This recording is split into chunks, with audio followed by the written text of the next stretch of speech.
I thought I'd do a bit more of a laid-back sort of video.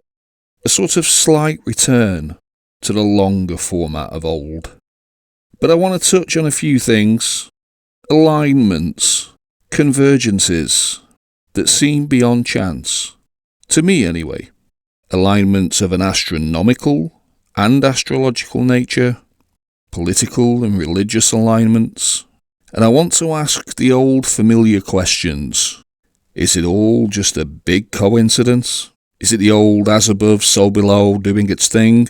Are biblical prophecies coming true? Or is it something else entirely? And I wonder if we are on the verge of something now. Is this year the turning point that really defines this decade? Is 2025 pivotal to the future?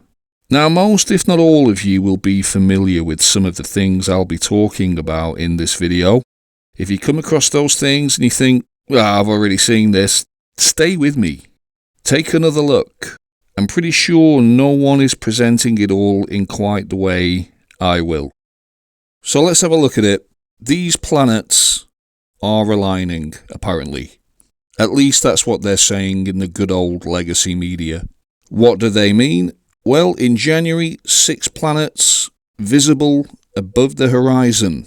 And I wouldn't say that this is an alignment per se. Not an astrological one anyway. Astronomically, it is pretty rare to see so many planets in the same half of the sky, so to speak. Particularly involving the outer planets like Uranus, Neptune and Pluto. But for me, the most striking thing about this so-called alignment is that they're all on one side of the zodiac wheel. The moon side of the synchronical model.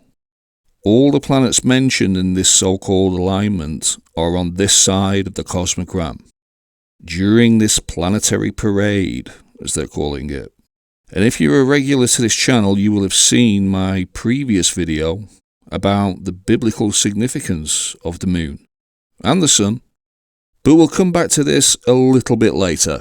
But as well as these planets in this so-called alignment, we also have the Sun and Pluto right there on the 0-degree line of Aquarius, which, as many of you will know, is the 0-degree line of the cosmogram, the synchronical model.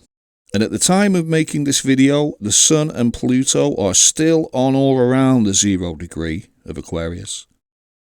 Here they are, and the Sun and Pluto were conjunct right there at the end of Capricorn and beginning of Aquarius, the Saturn degree line, as I've been saying all these years. The Sun at 0 degrees of Aquarius on DT's big day, of course. And I know most of you will be aware of what Trump said by now.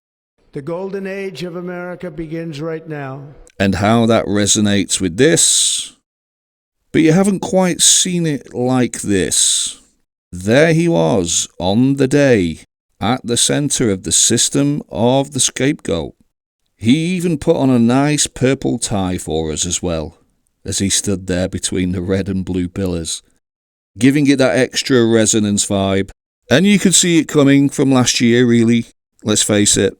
Is DT's speechwriter the same person that makes the Economist magazine covers, I wonder? It's getting hard to deny that this model is valid. Is this what he was talking about? I mean, do I have to spell it out? I just wish they'd be honest and give us the full picture. The golden age of America begins right now. And it doesn't stop there. He also said this. A tide of change is sweeping the country. Sunlight is pouring over the entire world. Whoever wrote this speech has got to be at least into astrology. Just a little bit. I mean, tide, sunlight, pouring, just as the sun was entering Aquarius. The water bearer. They even threw in a Pluto reference for good measure as well. Planet of change also going into the sign of the water bearer. And another thing I thought was significant was this. The presidential seal that he was standing behind when he said all this. Let's not forget that this symbol had been given a new sense of symbolism very recently just a few weeks before DT's big day, in December 24, during a very significant date, if you ask me. To sign this into law during a religiously inspired holiday, very significant. We'll go back to that.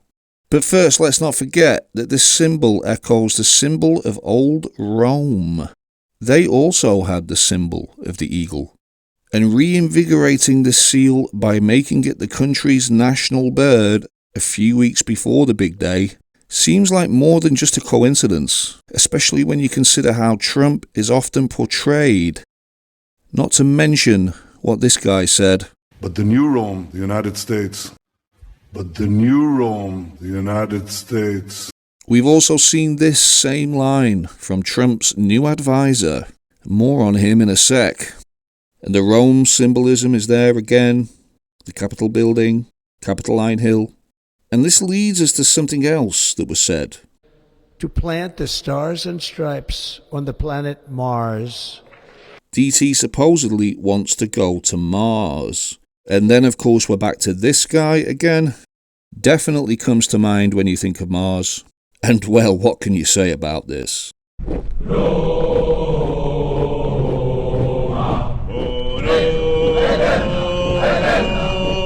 I mean, did he not learn his lesson when he was beckoned to a famous camp? I wish he'd just make his mind up. Certainly takes the focus off this, at least for a little bit.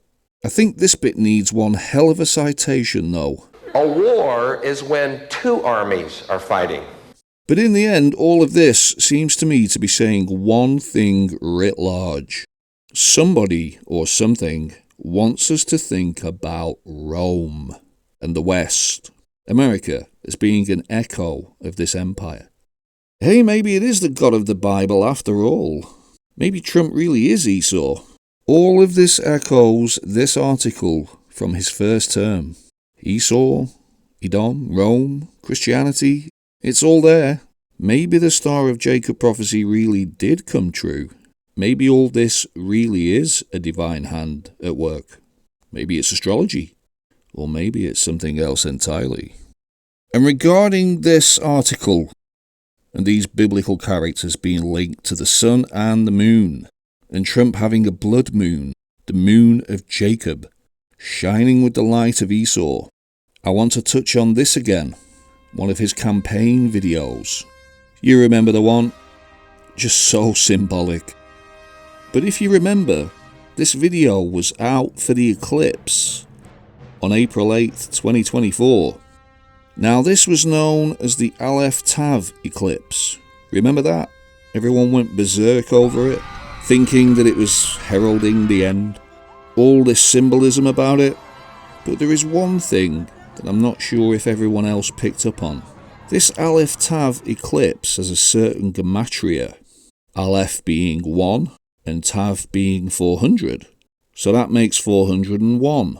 And the thing is, that number is heavily related to Esau in the Bible. Esau and his 400 men. That's actually in the book, when Jacob is waiting, expecting a vengeful Esau. This article has some interesting maths behind it, boiling it down to number 7 apparently. And Esau with his 400 men on his way to meet Jacob. Well, Jacob was waiting in a place called Mahanaim for Esau. And did you know that after the selection last year, a story was released in the media saying that they had found this ancient site, supposedly. Big coincidence. They found it whilst some folks, at least, were waiting for DT, to get back in. And this eclipse had the same gematria.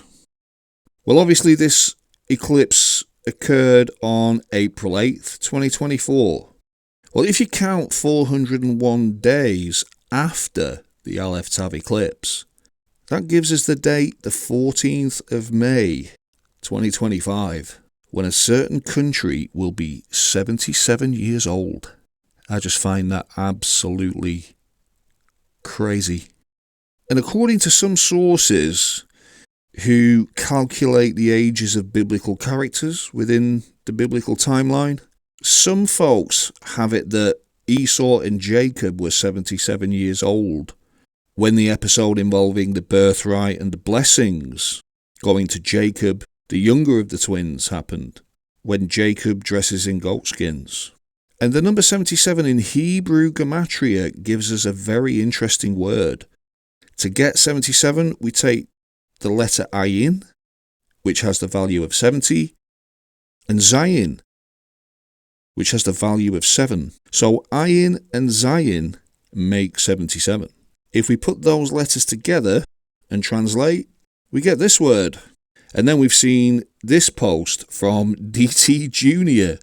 recently. I mean, it's just crazy. Are things kind of converging here? I was saved by God to make America great again. Is it just me? Am I just seeing things? Is it all just a big coincidence?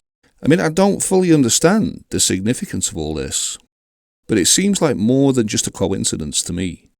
And just to kind of finish off here, going back to the Planetary parade, at the end of Feb, we will see all of the planets on the moon side of the synchronical model, all of the celestial bodies, on the Aquarian side, the Jacob side. And now all of these planets on the Aquarian side of the cosmogram, the moon side, Jacob's side perhaps, we shall see what unfolds from here. Give us a like, subscribe, come on this journey. Let's see where we go. Please consider supporting the channel. I really want to look further into all of this. Clues, messages, signposts along the way to wherever we are heading. Goodbye for now.